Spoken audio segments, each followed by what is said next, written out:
You cool with hanging out with us today again, Lels? Seb asked. Don't worry about Peter, hey. He's a bit loose, but he won't do anything without his brother there.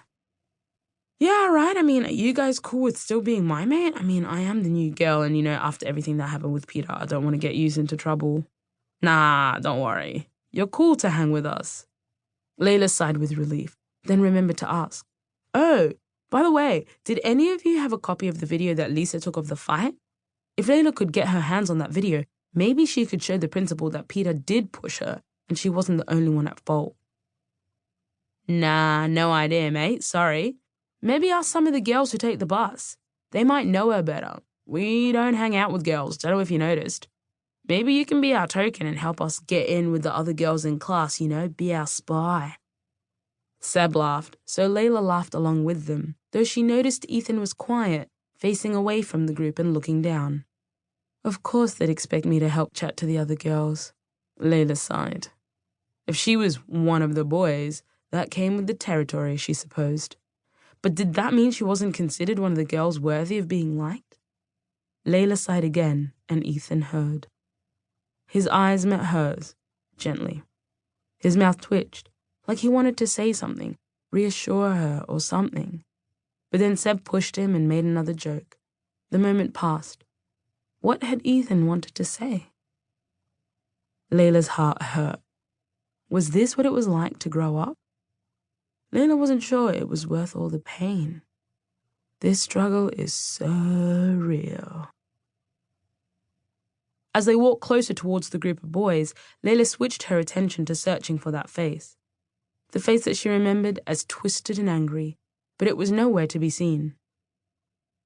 Yo, where is Peter? She hollered at the group when they got closer. The boys started chuckling and jeering. Is he hiding? Is he too scared? Layla didn't know where she was getting this bravado from, but acting bigger than she was, channeling her inner warrior, well, it was working. She felt strong. The cheering from the boys fed her and egged her on. Peter, where are you? She teased. When she got to the group, the boys settled down a little. Baz, the one who looked a little like Obama, jumped in. Nah, don't get your knickers in a knot now. Peter isn't here today. Peter wasn't there. Oh. It was like a weight was lifted off Layla's shoulders, but she didn't change the expression on her face. She couldn't let them know how much easier she could now breathe. Not here? She laughed and scoffed loudly. Ha! So, he really was too scared to see me, hey? Well, now we know who's really the boss around here. Layla looked at the faces of the boys around her. She didn't know them well, but she didn't see hatred or anger. Their faces were full of cheeky smiles and curiosity. Who? Tony asked cheekily.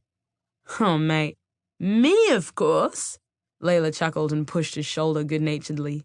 Now, you should all call me Queen. Queen Layla does have a ring to it, Seb mused. Scotty rolled his eyes. You are wild. Peter is going to kill ya. Layla smirked. He can try. The rest of the break flew by. Layla sat in between Seb and Ethan, and as the laughs and jokes swirled around her, she realized that she might have made some new friends, but something still felt off. She was acting loud and brash, but that was only part of who she was.